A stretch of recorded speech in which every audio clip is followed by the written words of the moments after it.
একটি শান্ত গ্রামে রহিম মিয়া ও তার স্ত্রী জাহানারা থাকতেন।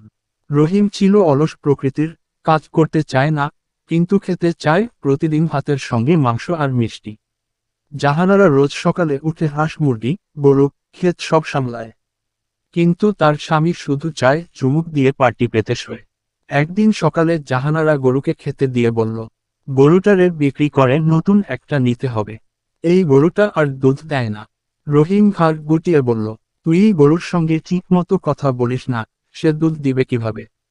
জাহানারা হেসে বলল, তাহলে আজ থেকে গরুকে তুমি কথা শোনাও, দেখি কয়দিনে দুধ আসে। পরদিন রহিম গরুর সামনে বসে শুরু করল, ও গরু মা, দয়া করে দুধ দাও, না দিলে বাজারে চাল কিনে আনা মুশকিল। গরু তাকিয়ে মুখ ফিরিয়ে ঘাস খেতে লাগলো। 3 দিন চলল রহিমের এই গরু তোষণ কৌশল, কিন্তু ফলাফল শূন্য।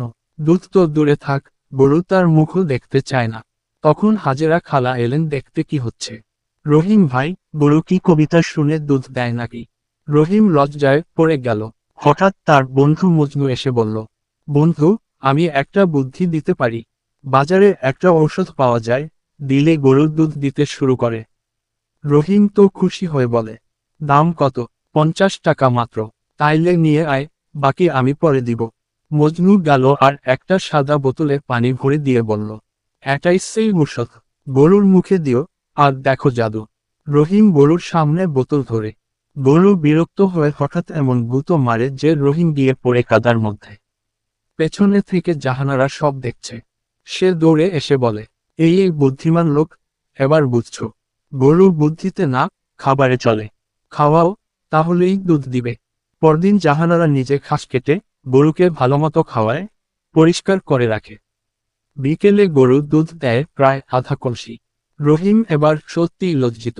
সে বলে, তুই ঠিক ছিলি জাহানারা, আমি শুধু শর্টকাট খুঁজছিলাম, কাজ না করে ফল পেতে চাচ্ছিলাম।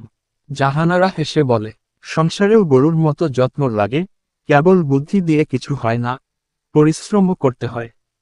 এরপর থেকে রহিম একটু একটু করে কাজ শেখে। জাহানারার সঙ্গে সকালবেলা হাঁসকে খাওয়ানো, গরুর জন্য ঘাস কাটা, ক্ষেত দেখা, সবেই সে নিজেকে কাজে লাগাতে শুরু করে।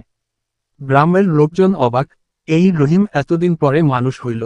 হাজেরা খালা বলে, জাহানারা বউটা না থাকলে রহিম এখনো খাটের নিচে লুকা থাকতো।